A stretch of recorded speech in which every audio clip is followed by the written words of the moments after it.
Who jumps out of perfectly good airplanes in the name of science? Mr. C.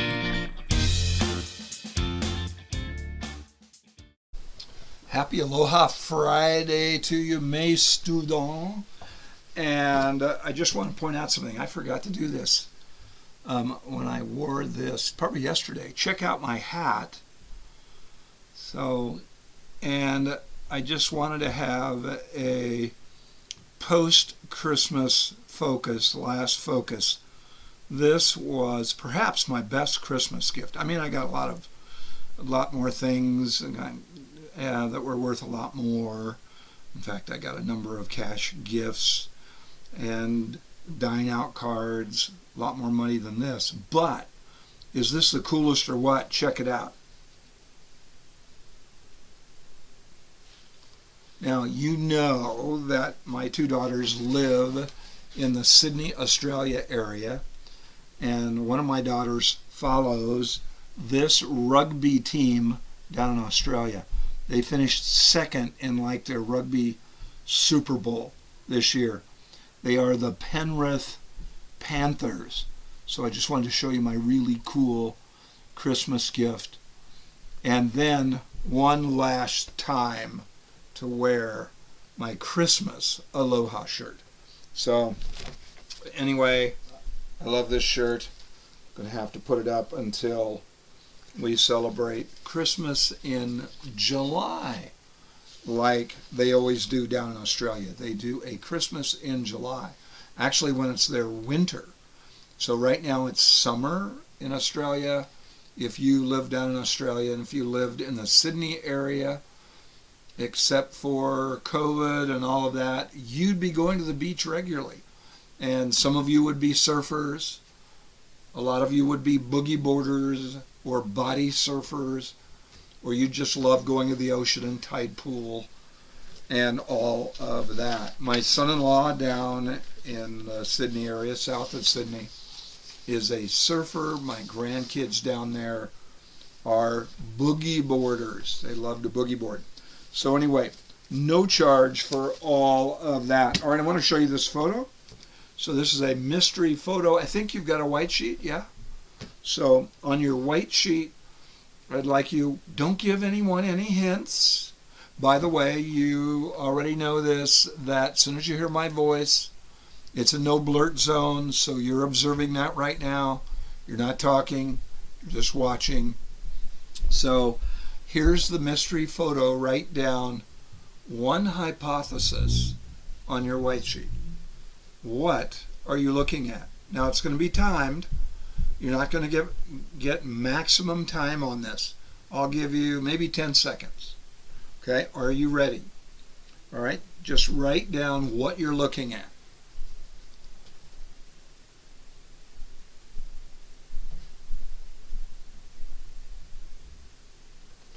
Time is up. Now, I suspect a number of you saw the major object that was the focus of this poster. I suspect a number of you did not. There's a good reason. And it's a divine design. It's a God thing. It couldn't have accidentally developed.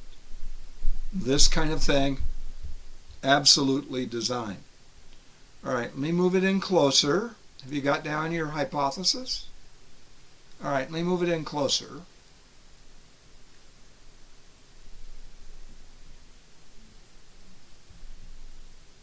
You see it now? Some of you might even have trouble seeing it. This fawn has, here's the head right here, nose of the fawn, eye, ears, body. It's just laying there in a pile of dead leaves, which makes it harder to see. And what really makes it harder to see, some of you are going, I knew what it was right away. Well, yeah, you knew there was an object in the center. But if you had been tromping out through the forest, you would have really had a hard time seeing this object because you wouldn't have known it was there. And God designed fawns. They lose this coloration pattern as they become adults. All these white dots right here are what are called disruptive coloration. It breaks up the whole body outline. So now when I say this, many of you are going to go, well, it doesn't do it for me. I can see it right away. I know, but you know it's there. But if you didn't know it was there, your eyes would stop. That's what they're designed to do at these first lines of white spots. And then you wouldn't see the whole body outline, and your brain wouldn't go, I know what that is. Instead, your brain says, I don't see anything. So, pretty cool. So, it's a baby white-tailed fawn, white-tailed deer fawn, and it's employing disruptive coloration. It disrupts the body outline. It's a God thing. Animal coloration, not an accident at all. Designed by God for camouflage, a kind of camouflage. So anyway, pretty cool, huh? So, thought you might like that mystery object. Hey, a little heads up for Monday. I'm going to, over the weekend, when I'm out at school, get a copy of this. And my daughter Laura is going to put it up for next week. So it will be up for you RLO students. The rest of you, there are copies in my room on the white shelf right as you go out the door. So ask my sub about a copy as you depart the room if you don't have one. Not right now, not a good time right now, but as you depart the room. Okay, so I'd like to, your journals are out and open every day. You see the do nows up above my, up here on the board, kind of. The do nows, lesson planner every day, journal every day. If you haven't got those two things yet, get them. Some kind of calendar as a lesson planner, and some kind of composition book or notebook that you're going to use as your journal. Remember, I'm going to check them later in the quarter. All right, really quick, on your white sheets, you should have had this in your journal, the scientific study of the weather. What is it? It's an ology, ends in ology, means study of, ology, study of meteorology, the study of the weather. I don't know if you can see my notes right there, and meteorology, there it is, meteorology. And then you should have had this in your journal notes as well, the two kinds of weather patterns that we get in the winter. I showed you diagrams yesterday. If the jet stream is pushing storms over northern California and Oregon and Washington and giving us a drier, warmer pattern in Arizona and not much rain or snow, we call it a La Nina weather pattern. La Nina. You're supposed to have it in your journal. I'll ask you about it next Friday, a week from today, on a quiz, your first official quiz. So, by the way, no weekend homework. I usually don't do weekend homework. Hurrah! I know. I just don't want you to have to do weekend homework. So, and I usually do quizzes or tests on Friday, so then there isn't a quiz or test to study for on the weekend. Hurrah! I do it on purpose. So, with you in mind. I want you to get to relax some on the weekend and de-stress and sleep in and all that kind of good stuff. Okay? So what do you call a weather pattern if the jet stream is more south and it blows storms over Southern California and Arizona? El Nino should be in your journal. An El Nino weather pattern. El Nino, La Nina, the child, reference to the Christ child in Northern Hemisphere, born in December. Okay? So anyway, our weather patterns. And then I gave you two kinds of clouds yesterday. So, and up comes a photo of kinds of clouds, and I'm looking for a pen, there we go, to write with. So you see the kinds of clouds, the two I showed you yesterday, the high altitude clouds that are very wispy and smallish, cirrus, cirrus. You can see them on that photo, which is a chart of the kinds of clouds.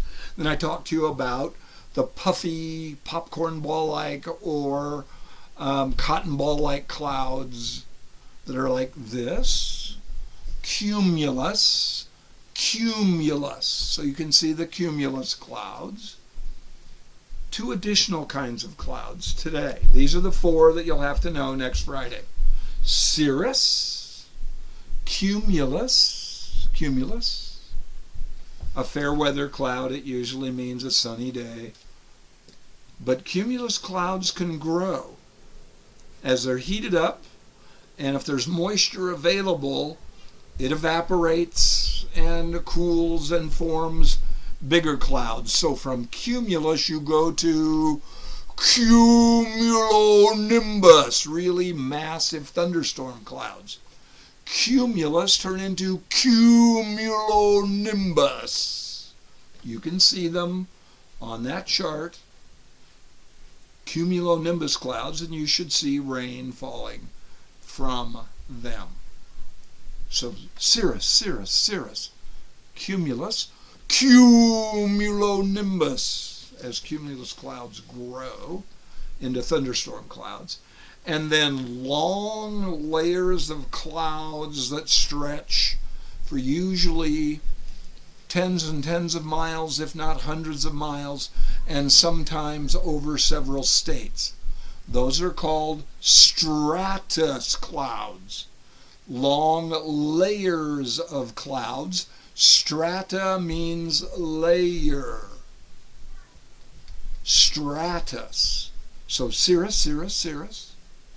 Cumulus. Cumulonimbus.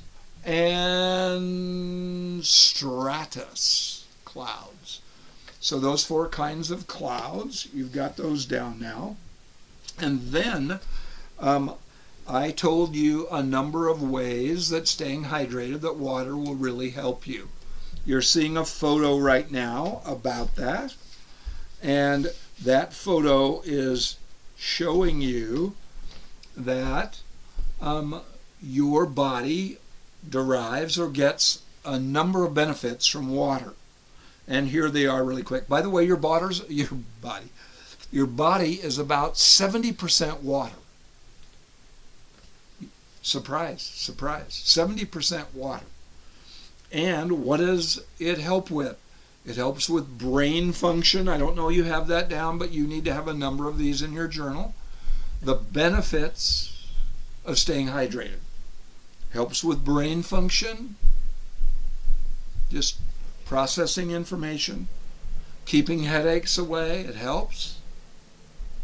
Keeps kidney stones from forming in your kidneys, which are very painful. It also cleanses your body. Gives you healthy kidneys. It also helps with digestion. You're adding these to your journal. Helps lubricate your joints and your muscles. Lubrication.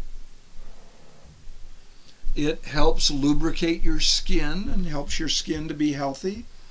It helps your heart to operate the way it should. It helps your cells. Your cells are mostly made of water. It also helps nutrients to get where they need to be, to the proper place in your body. Nutrients that are in the food that you eat. So anyway, there's a number of ways that water helps your body. Now, for the last little bit, I want you to see this photo. And this photo lists a number of intelligences that a fellow by the name of Howard Gardner, Dr. Gardner, 20 years ago or more maybe, came up with. And he thought that these were a number of strengths. Instead of intelligences, I like strengths. Things we're good at. And we're good at them naturally. They're genetic. They're gifts from God, really, in our genes. And we usually have 2, 3, 4 of these things we're good at. or strengths. So here they are. And you know, it says in Genesis 1:26, then God said, let us make man in our image and our likeness.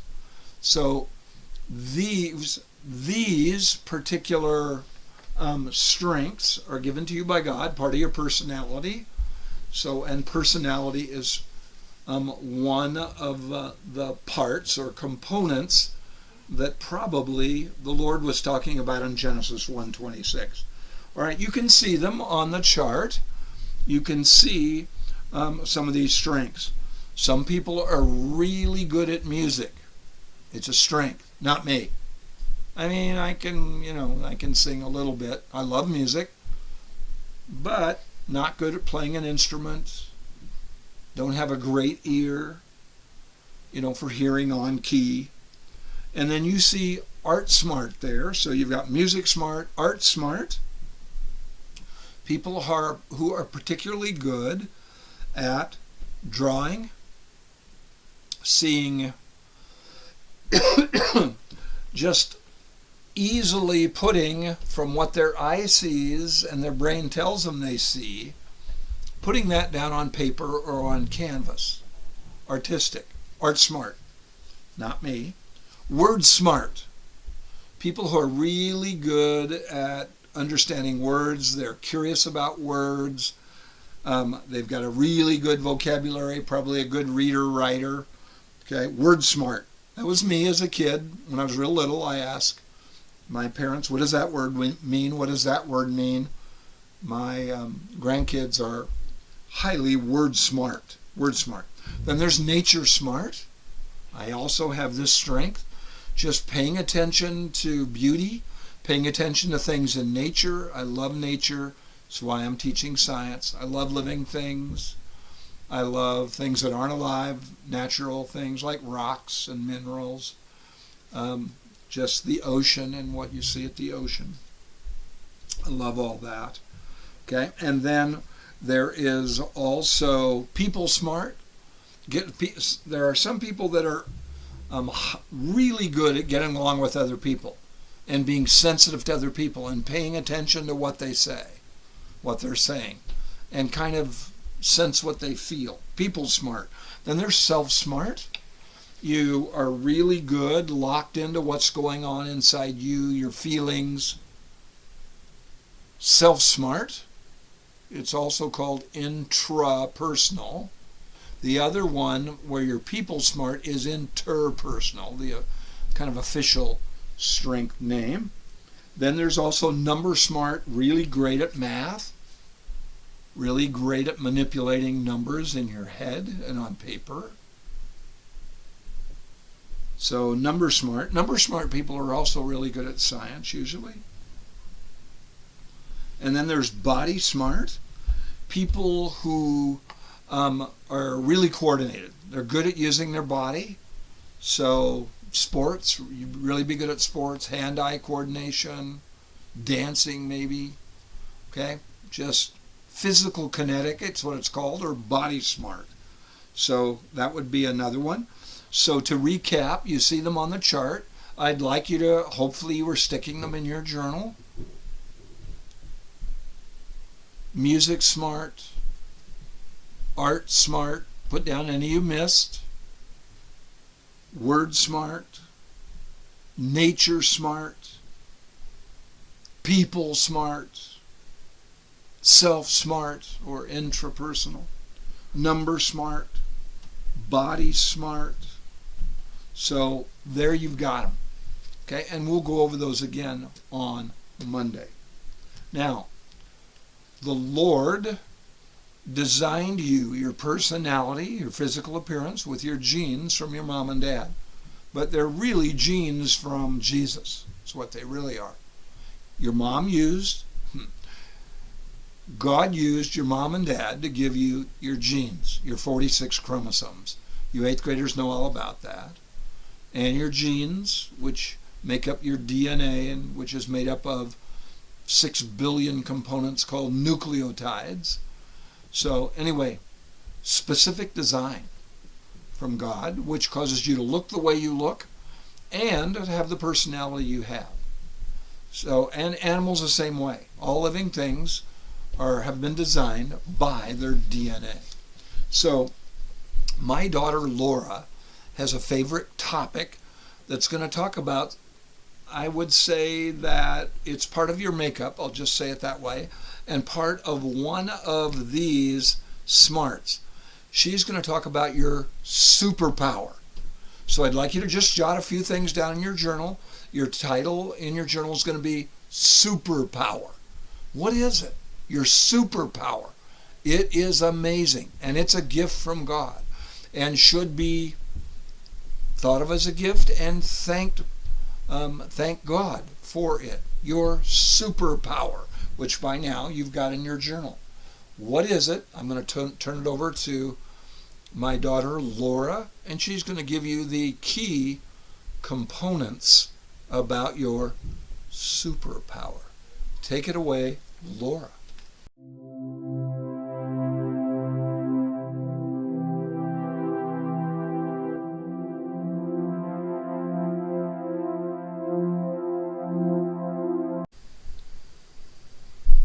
Happy Friday to you all. This is another Your Magnificent Brain, Learning with Laura. And today I wanted to talk to you a bit about your brain, your abilities, your skills, and all of the things that make you uniquely you. So each of us is different. Each of us is uniquely ourselves. We may look different on the outside from others, but we're also different on the inside. Our experiences are different, our interests can be different, and the way our brain thinks, the way it actually functions, is different in different ways. Personality also enters into that. Those aspects of us are uniquely ourselves. We are distinctively us. And I strongly believe that that's the gift that we each bring to this world.